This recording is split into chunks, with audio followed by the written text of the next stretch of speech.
갈라디아서 저희가 이제 묵상을 하게 되었는데 사도 바울이 소아시아 지역에 있는 교회들에게 회람용으로 쓴 편지입니다.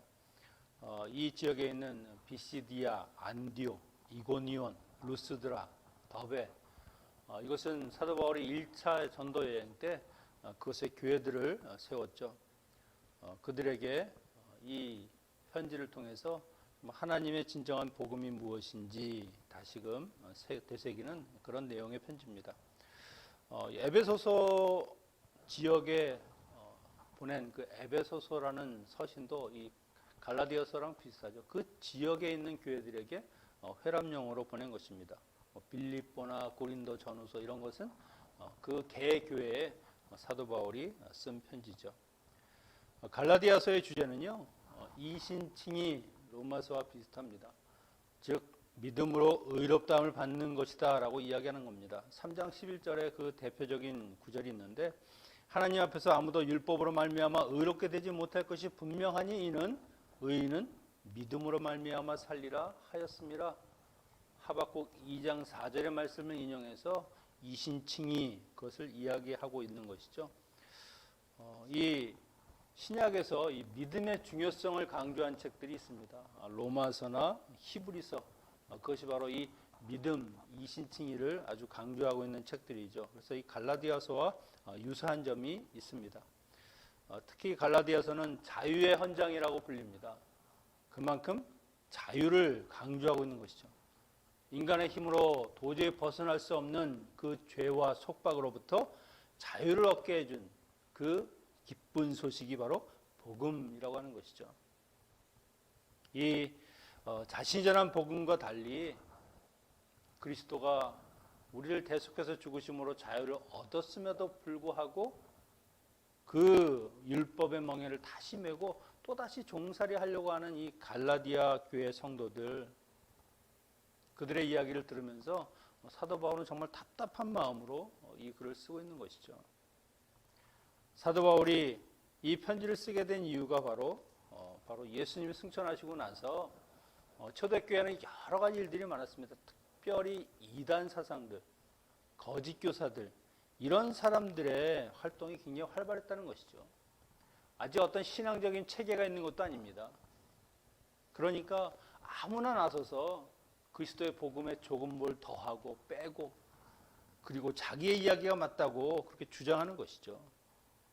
지금은 조직신학이라고 하는 것이 이제 정립이 되어서 우리가 그 툴로 비교해 보면 무엇이 잘못되고 무엇이 맞는가 하는 것을 알 수 있으니까 분명히 이단에 대한 경계를 우리가 할 수 있습니다만은 그 당시 거짓 교사들의 이 횡포는요, 이 교회들을 굉장히 어렵게 하고 많은 사람들을 미혹해서 복음으로부터 멀어지게 하는 그런 결과를 낳았습니다. 굉장히 심각한 것이죠. 그래서 유다서, 베드로 전후서에서도 이 거짓 교사를 조심하라는 말을 아주 강조하고 있는 겁니다. 바로 이 갈라디아 지역에서도 그들이 바로 이런 성도들을 미혹하는 그런 일들이 있었던 것이죠. 그래서 사도 바울이 그들의 내용이 무엇이 잘못되었는지 그것을 반박하면서 성도들에게 흔들리지 말고 복음 안에 바로 서라, 이 이야기를 전하고 있는 겁니다. 그런데 이런 일들을 보면 참 좋지 않은 일이죠. 사실 일어나지 않았으면 좋을 일입니다만은 오히려 이런 일들을 통해서 이런 이단 사상에 대항하는 그런 기독교의 기초적인 신앙 체계가 확립될 수 있었던 그런 기틀을 열기도 합니다. 그들에 대해서 변증하고 반박하고 그러다 보니까 기독교의 복음, 그리스도에 대한 이런 것이 확실하게 정립할 수 있는 그런 계기도 되었죠. 어떤 면에서는 좋은 점도 있었다는 것을 우리가 알 수 있습니다. 이들이 가지고 있는 문제가 어떤 것인가? 1절에서 5절을 보면 문안 인사를 하고 있는 겁니다. 1절에서 3절을 먼저 보면 사람들에게서 난 것도 아니요 사람으로 말미암은 것도 아니요 오직 예수 그리스도와 그를 죽은 자 가운데 살리신 하나님 아버지로 말미암아 사도된 바울은 함께 있는 모든 형제와 더불어 갈라디아 여러 교회들에게 우리 하나님 아버지와 주 예수 그리스도로부터 은혜와 평강이 있기를 원하노라. 보통 서신서의 기본이 이렇게 문안 인사로 시작하죠. 그래서 발신자가 누구인지, 그리고 그것을 수신하는 사람이 누구인지를 밝힙니다. 발신자는 이 사도 바울이고 수신하는 사람은 갈라디아의 여러 교회라고 되어 있죠. 그리고 보통 마지막에 이 발신자, 이 사도 바울의 축도, 축원이 있게 됩니다. 주님의 은혜와 평강을 기원하는 것이죠. 일반적인 편지 내용과 다를 바 없습니다. 그런데 특별히 1절에서 보면 자기에 대한 소개를 좀 길게 하고 있습니다. 다른 데에서는 주로 그리스도의 종, 뭐 이렇게 간단하게 이야기를 하는데 여기서는 좀 길게 이야기하죠. 사람들에게서 난 것도 아니요 사람으로 말미암은 것도 아니요 오직 예수 그리스도가 그를 죽은 자 가운데 살리신 하나님 아버지로부터. 자기의 사도성의 근거가 어디서부터 왔는가 하는 것을 이야기하고 있는 겁니다. 바로 하늘로부터 왔다는 것이죠. 하나님으로부터, 그리고 예수 그리스도로부터 자기가 부름받아서 사도가 되었다는 겁니다. 보통 사도라고 하면 예수 그리스도의 보내심을 받은 자라고 하는데, 당시의 사도는요, 예수님께서 직접 임명한 사람, 12제자가 있겠죠. 그 예수님의 그 공생의 사역을 같이 동행했던 사람, 그리고 예수 그리스도의 부활을 목격한 사람, 이렇게 사도들이라고 하는 것을 좀 이렇게 한정지었습니다. 그래서 보통은 12사도들, 가룟 유다 대신 뽑힌 마띠아를 포함해서 그 12사도를 예수 그리스도의 사도라고 불렀습니다. 그런 면에서 보면 바로 이 바울은 좀 그들과 좀 다르다라고 생각할 수 있죠. 공생애를 예수 그리스도와 함께한 것도 아니고 예수님께서 뽑은 것도 아니고 그렇게 생각할 수 있습니다. 그런데 그렇지 않습니다. 그가 다메섹 도상에서 예수 그리스도를 만났죠. 부활하신 예수 그리스도를 만나고 그분의 목소리를 직접 들으면서 이방인의 사도로 하나님께서 그를 부르셨다는 이야기를 그가 듣고 사도가 된 겁니다. 주님이 친히 뽑으시고 그리고 부르시고 그를 사도로 임명했음을 알 수 있죠. 그런데 이 바울의 사도성에 관한 이야기는 늘 그의 사역의 발목을 잡는 겁니다. 이걸 어떻게 증명할 길도 없고 그렇다고 보여줄 수도 있는 것도 아니고 가는 곳마다 정말 사도가 맞냐? 그의 말을 우리가 정말 믿어도 되겠느냐? 이런 이야기들이 계속 쫓아다니는 것이죠. 이 갈라디아에서 유대교 이 거짓 교사들도 우리의 주장은 맞고 바울의 주장이 틀렸다라고 하는 이야기를 하는 그 정당성을 어디서 이야기하냐면 바울이 사도가 아니다. 사도가 아닌 사람이 하는 이야기를 여러분 어떻게 믿을 수 있느냐? 내 말이 오히려 맞다. 이렇게 이야기를 하고 있는 것이죠. 그럼에도 그는 이런 말들에 굴하지 않고 오히려 자기가 받은 소명, 그것을 위해서 이 사도성을 확실하게 하는 겁니다. 내 권위, 내 이익을 찾겠다는 게 아니죠. 오직 예수 그리스도의 복음, 그 그리스도를 위해서 내가 이 사도성은 정말 인정을 받아야 된다는 겁니다. 그 사도성이 인정받지 못하면 그가 말하는 모든 복음, 그가 말하는 모든 교리가 다 유야무야 되는 것이죠. 못 믿겠다고 하는 것이죠. 당신이 무슨 권위로 그런 이야기를 하느냐. 그래서 여기에 좀 길지만 나의 이 모든 권위가 하나님 예수 그리스도에게 온 것임을 분명하게 밝히는 겁니다. 그것이 맞는 이야기고요. 예루살렘 교회에서도 그 베드로와 그 사도들이 우리가 오늘 묵상했습니다마는 악수를 하면서 사도 바울의 이야기를 들어보니까 이건 성령님이 역사하신 거고 그리스도께서 너를 사도로 세우신 것이 분명하다. 이방의 전도자로, 우리들은 유대교의 전도자로 그렇게 세우셨구나 인정을 하지 않았습니까? 그런 인정받은 것을 계속해서 공격하는 것이죠. 그렇게 4절, 5절에서 이 인사를 마무리하면서 성도들을 축도하는 것을 볼 수 있죠. 그리스도께서 하나님 곧 우리 아버지의 뜻을 따라 이 악한 세대에서 우리를 건지시려고 우리의 죄를 대속하기 위하여 자기의 몸을 주셨으니 그 영광이 세세토록 있을지어다. 여기에 이 4절은요, 사실 복음을 아주 명확하게 설명하는 겁니다. 복음이 무엇인가?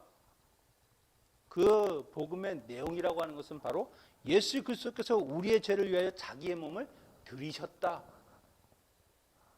예수 그리스도의 그 십자가의 대속의 죽으심, 그것을 통해서 인간이 스스로 해결할 수 없는 그 죄의 문제를 하나님이 해결해 주시다는 것이죠. 흠없는 어린 양이신 예수 그리스도, 그분이 내 대신 나의 모든 저주를 대신해서 죽으심으로 내 죄값이 치러지고 나는 이제 내 모든 그 사슬과 같은 죄에서 해방되었다. 그것이 복음이라고 하는 겁니다. 그렇게 우리를 구원하신 목적은 무엇인가? 이 악한 세대에서 건지시기 위함이다. 여러분, 이 세상은 사단이 공중권세를 잡고 있는 악한 세대입니다.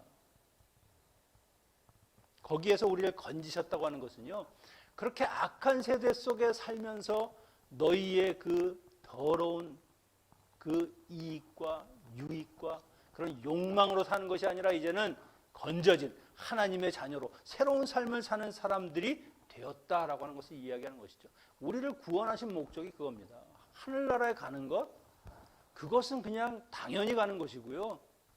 이 세상을 살면서 하나님의 거룩한 자녀로 살아가기 위해서 우리를 구원하시고 예수 그리스도를 보내주셨다는 것이죠. 그래서 하나님의 구원받은 자녀들은요, 이 세상에 속해서 살면 안 되는 겁니다. 하나님께 속한 자로서 하나님의 거룩한 삶을 살아가는 그런 구원받은 성도의 삶이 있어야 한다는 것이죠. 그것이 바로 우리를 구원하신 하나님의 뜻이다라고 하는 겁니다. 이 모든 것이 하나님의 뜻이고 하나님의 섭리입니다. 에베소 1장 4절에 창세전에 그리스도 안에서 우리를 택하시고 우리를 사랑 안에서 거룩하게 하고 흠이 없게 하시려고 그 기쁘신 뜻대로 우리를 예정하시고 예수 그리스도로 말미암아 자기의 아들들이 되게 하셨다. 하나님은 창세 전부터 이 일을 계획하셨다는 겁니다. 결코 우리의 구원, 우리가 이 세상에 태어나서 하나님의 자녀로 사는 것, 그것은 우연한 것이 아니죠. 하나님께서 이미 정하시고 그 정하신 대로 뜻을 이루시는 것입니다. 이유는 단 하나죠. 우리를 그토록 사랑하셔서 한 사람도 하나님의 그 구원에서 멀어지지 않고 심판에서부터 건지시기 위해서 그 하나님의 사랑과 은혜 때문에 우리가 이렇게 구원받는 자가 되었다는 겁니다. 이것이 사실은 복음의 핵심이고 복음의 내용이죠. 그런 하나님의 은혜를 생각하면 우리는 하나님을 찬송할 수밖에 없는 겁니다. 그래서 사도 바울이 5절에서 하나님의 영광을 찬송하고 있는 것이죠. 그런데 사도 바울의 삶을 보면은요, 그에게는 찔리는 가시가 있었습니다. 보통은 몸의 질병, 간질일 수도 있고, 다른 것일 수도 있다라고 이야기하는데 늘 그것이 자기의 삶에 걸림돌이 되는 겁니다. 여러분, 사람이 질병이 있다는 것이 얼마나 힘든 일입니까? 뭔가 좀 해보려고 하면 잘 안 되고 낙담되고, 저도 넘어져서 이 팔하고 무릎이 깨져 보니까 뭘 하려면 거기가 계속 걸리는 거예요. 눕는 것도 안 되고 무릎도 못 꿇고, 그 정도 가지고도 그런데 이렇게 몸에 큰 가시와 같은 것을 가지고 살았으니 얼마나 힘들었겠습니까?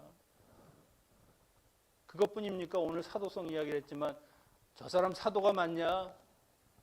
그럴 자격이 있냐? 이런 시비를 계속 당하는 것도 그에게는 찔리는 가시와 같은 것이죠. 근데 지금 바울이 누구를 위해서 일하고 있습니까?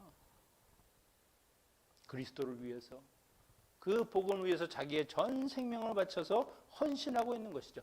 그 정도 헌신이면 이런 장애점은 하나님께서 좀 치워주시고 그로 하여금 마음껏 사역할 수 있도록 그렇게 만들어주는 게 맞지 않겠습니까?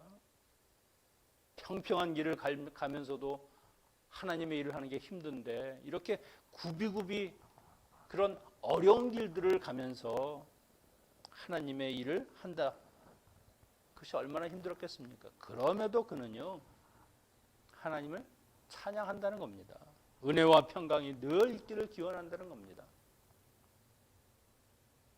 그 이유가 이런 하나님의 은혜, 나를 죄악에서 구원하시고 내 대신 십자가를 지신 그 예수 그리스도, 그분의 그 넘치는 사랑과 은혜를 생각하면 내가 좀 이렇게 힘들고 아프고 어려운 것 아무것도 아니라는 겁니다. 오히려 기독교를 핍박하고 못살게 굴었던 나를 부르시고 이제는 하나님의 사역자로 세워졌으니 그 은혜를 생각하면 어떤 장애나 뭐 사도성이나 이런 시비가 있어도 괜찮다는 겁니다. 괜찮다는 겁니다. 내 은혜가 내게 족하다 하시는 하나님의 말씀을 그대로 따라가면서 문제거리나 불평거리로 삼지 않는다는 것이죠. 여러분, 우리가 하나님을 믿으면서도 신앙인으로 살면서도 얼마나 어려운 일들을 당합니까? 그럴 때 억울하다 혹은 하나님을 원망하거나 불평하는 것보다 한번 사도 바울을 생각해 보십시오. 그가 하나님의 은혜 가운데 살면서 자기의 그 은혜가 족하고 내가 가지고 있는 그런 어려움과 아픔도 하나님의 일을 감당하는데 아무런 장애가 되지 않는다는 그런 생각을 가지고 살았는데 나는 어떤가? 주님의 은혜 받은 사람들, 정말 자기에게 주어진 일들을 받아들이고 감당할 뿐만이 아니라 나를 모든 죄에서 구원하신 그 하나님에 대한 감사와 찬양이 항상 있어야 하는 것이죠. 그런데 갈라디아 성도들은 바울과는 달랐다는 겁니다. 6절에 보니까 그리스도의 은혜로 너희를 부르신 이를 이같이 속히 떠나 다른 복음을 따르는 것을 내가 이상하게 여겨노라. 이해할 수가 없다는 겁니다. 분명히 내가 전한 그 복음, 예수 그리스도께서 은혜로 너희를 구원하신 그 복음을 전했는데 아니 도대체 거기에서 왜 떠나서 다른 복음, 거짓된 복음을 너희가 믿는다는 것이 내가 도저히 이해할 수가 없다는 것이죠. 다른 복음은 없나니 다만 어떤 사람들이 너희를 교란하여 그리스도의 복음을 변하게 하려 함이라. 이 갈라디아 지역 교회들의 문제는 바로 이 거짓 교사들입니다. 유대주의자들. 그들이 와서 사도 바울이 없는 사이에 복음을 이렇게 혼란시키는 것이죠. 그들이 가르치는 것은 구원은 예수 그리스도를 믿음으로 되는 것이 아니다. 그것만 가지고 되는 것이 아니지. 너희가 율법도 잘 지켜야 된다. 특별히 할례를 받아야 구원을 받는 것이다.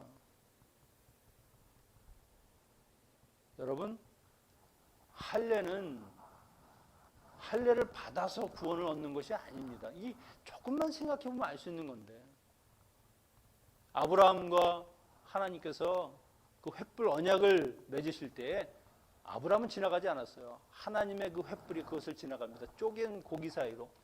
그래서 내가 만약에 이 언약을 어기면 나는 이처럼 쪼개어서 죽을 것이다.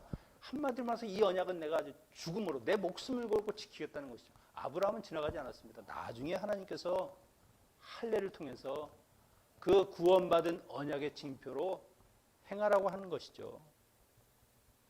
할례 했기 때문에 구원받은 것이 아니라 구원받았으니까 할례로서 그 징표를 남기는 겁니다. 그래서 할례가 무엇입니까?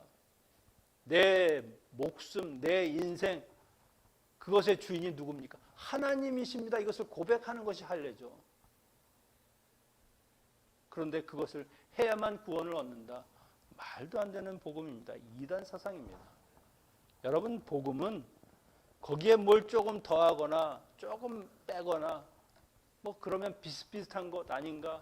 그렇지 않습니다. 조금이라고 하는 것, 그것 자체도 허용해서는 안 되는 것이죠.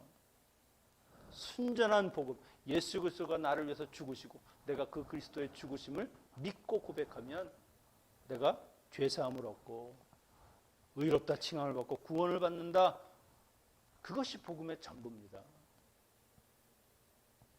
복음은 예수 그리스도 그분 한 분만으로 충분한 것이죠. 그 외에 다른 어떤 것은 필요 없습니다. 그 외에 무엇이 필요하다? 이것은 다 이단입니다.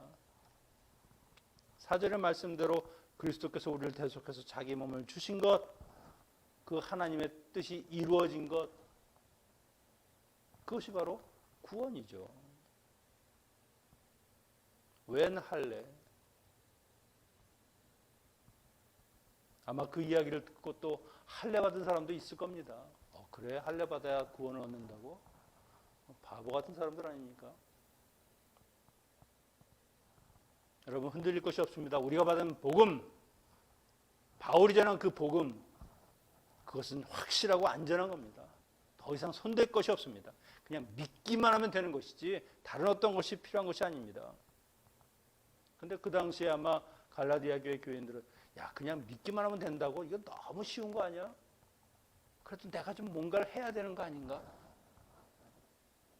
그들의 삶이 그거죠. 내가 뭘 노력하고 뭐 심고 뿌리고 그래서 어떤 결과를 얻는 것인데 그냥 믿기만 하면 된다니. 그러니까 하나님의 은혜고 하나님께서 선물로 주셨다는 겁니다. 값없이 은혜로 주신 것이라는 것이죠. 그러니까 사도 바울이 믿음으로만 가능하다라고 하는 그 이야기를 그들은 듣지 않는 겁니다. 맞아, 할례가 있었지. 할례를 해야 돼. 예수 그리스도가 죽으심으로 율법을 완성하시고 모든 사람들을 그 율법의 속박에서 그 죄의 사슬에서 자유하게 했는데 다시 또 그 멍에를 맨다는 겁니다. 여러분, 지금도 이런 어떤 이단 사상에 속아서 넘어가는 사람들, 그들이 신앙에 열심이 없는 사람들이 아니에요. 여호와의 증인들, 열심으로만 하면 그들을 쫓아갈 사람이 몇 명 안 될 겁니다. 그런데 문제는 뭡니까? 복음이 아니거든요. 거짓이거든요. 그거에 넘어가서 자기의 인생을 다 거기에 허비하고 낭비하고 결국 나락으로 떨어지는 것 아닙니까? 기독교 역사 속에 수많은 이단들, 이 다른 복음들, 지금도 우리가 살아가는 이 세상 속에서 얼마나 다른 복음, 가짜가 많습니까? 이단 종파들, 자유주의 신학들, 이것이 다 다른 복음, 가짜라고 하는 것이죠. 우리가 진짜와 가짜를 구별하는 이유는요, 비슷하다는 것 때문입니다. 완전히 다르면 구별할 필요가 없죠. 나이키와 아식스, 뭘 구별합니까? 다른 회사고 다른 제품인데.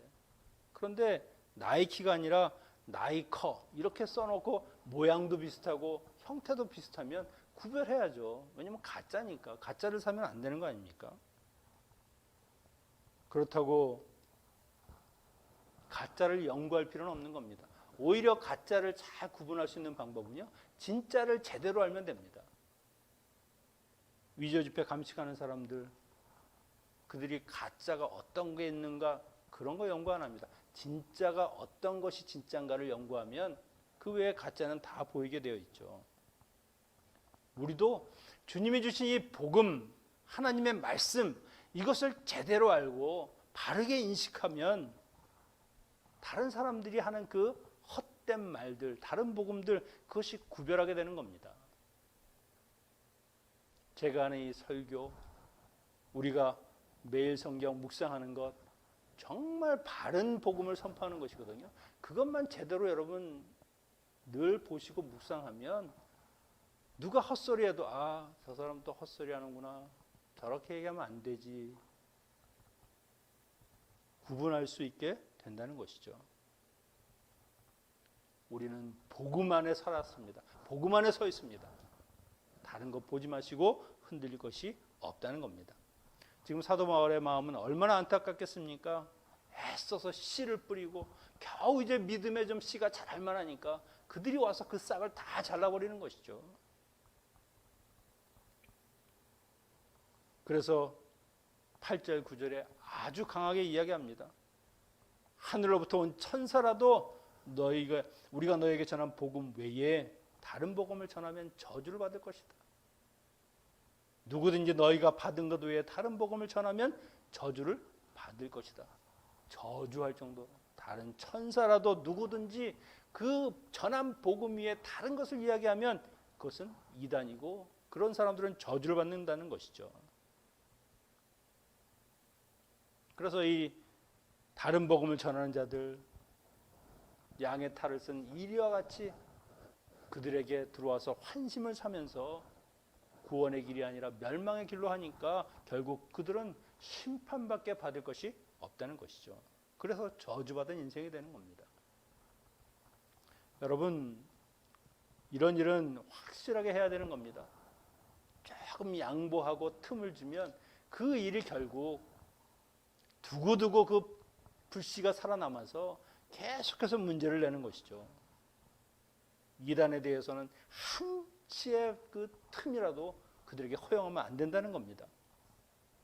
그래서 바울이 저주와 같은 말을 하면서 얼마나 격노하게 지금 이야기를 하는 겁니까? 마지막으로 바울은요, 자신은 하나님의 기쁨을 구하는 그리스도의 종이다. 만약에 그렇지 않다면 내가 종이 아니다. 이 종이라고 하는 타이틀, 사도라고 하는 타이틀을 걸고 이것을 이야기합니다. 10절에 보니까 내가 사람에게 좋게 하랴 하나님께 좋게 하랴 사람들에게 기쁨을 구하랴 지금까지 사람들의 기쁨을 구하여 하였다면 그리스도의 종이 아니니라. 지금 이 이야기를 왜 하는 거죠? 나는 지금 사람의 기쁨을 위해서 일하는 것이 아니라 하나님의 기쁨을 위한 그리스도의 종으로 지금 사역을 하고 있다는 것이죠. 거짓 교사들은 이렇게 이야기하는 겁니다. 바울이 너희들에게 할례를 이야기 안 한 것은 그가 몰라서가 아니다. 할례가 얼마나 힘드냐. 사람들에게 환심을 사고 오히려 그런 것을 좀 뺨으로 인해서 우리가 믿기만 하면 구원을 받을 수 있구나. 사람들을 현혹하기 위해서 그 이야기를 하는 것이다. 사람들을 기쁘게 하기 위해서 하나님이 아니라 너희들을 위해서 그렇게 거짓말을 한 것이다. 돌려서 이야기를 하는 것이죠. 그러니까 나는 너희들을 기쁘게 하기 위해서 할례를 받지 말라 하고 이야기한 것이 아니라는 것이죠. 믿음으로만 구원을 얻을 수 있기 때문에 그 이야기를 한 것이다. 내가 사람들을 위해서 사람들의 기쁨을 살려고 일하는 것 아니다. 나는 오직 하나님만을 위해서 그리스도의 종으로 일을 하고 있다. 여러분, 이 거짓 교사들은요, 그냥 돈에만 관심이 있는 사람들입니다. 그들이 이 청중을 향해서 이야기할 때 청중이 많이 모이면 돈을 좀 많이 받습니다. 적게 모이면 덜 받아요. 그러다 보니까 뭔가 이슈가 될 만한 것. 물론 그들이 잘못하는 것도 있긴 하지만 사도 바울이 가짜라는 이야기도 하고 사도가 아니라는 이야기도 하면서 사람들의 환심을 살려고 하는 것이죠. 요즘 유튜버들 보면 거짓말도 그냥 진짜처럼 합니다. 뭔가 그냥 사람들이 정말 이러면은 그냥 와서 접속하는 수대로 돈을 받으니까 그것이 진실이든 아니든 상관이 없다는 것이죠. 얼마나 거짓 뉴스가 있습니까? 마찬가지로 이 거짓 교사들도 바울에 대해서 음해하고 거짓말을 하고 사람들이 구원을 받는가 안 받는가, 하나님이 기쁜가 아닌가는 전혀 관심이 없습니다. 오히려 그들의 마음에는요, 사람들만 그들의 관심의 대상이죠. 내 유익만 취하면 되니까. 하지만 바울의 관심은요, 하나님의 뜻이 무엇인지, 그분이 무엇을 기뻐하는지, 정말로 하나님이 그 말씀하신 그 말씀들이 사람들에게 어떤 것이 정말 맞는 말인지, 그들을 구원으로 인도하는 그 길이 어떤 것인가, 그래서 복음을 바르게 전하는 것, 그것만 그는 관심을 갖는 겁니다. 오히려 사람들에게 욕을 먹더라도 자기의 말은 하고 마는 것이죠. 종은 자신을 위해서 사는 사람이 아니죠. 자기의 욕심과 자기의 기쁨이 아니라 오직 주인이 무엇을 원하시는지 주인의 뜻, 주인의 기쁨이 되는 삶을 사는 것이 종의 역할입니다. 그것이 바로 성도가 살아야 할 삶의 자세입니다. 여러분, 복음은 확실합니다. 하나입니다. 예수 그리스도, 그분을 바르게 믿는 것. 이미 우리는 그 복음을 받아들이고 이렇게 은혜 자리에 나와 있는 것이죠. 그러면 우리는 이미 구원받은 자고 하나님의 뜻 가운데 서 있는 자입니다. 이제는 이 주어진 이 복음, 이 믿음의 길을 정말로 놓치지 않도록, 흔들리지 않도록 믿음 위에 굳게 서는 것, 그것이 우리가 해야 될 일이고요. 우리를 건지시고 새로운 삶을 살게 하신 그 하나님의 뜻대로 거룩한 하나님의 자녀로 살아가는 것, 그것이 우리가 가야 할 길이라는 것이죠.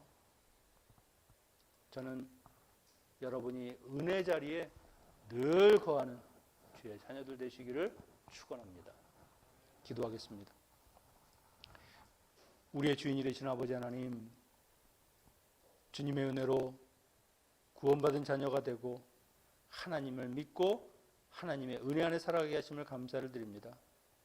비록 우리가 세상에서 고난을 당할 때에도 우리를 구원하신 그 하나님의 사랑을 생각하며 주님의 자녀로 담대하게 살아가게 하시고 우리를 위해 십자가를 지신 예수 그리스도를 기억하며 온전히 주님을 위한 삶을 살아가는 저희들 되게 하여 주시옵소서. 예수님의 이름으로 기도하옵나이다. 아멘. 축도하겠습니다. 이제는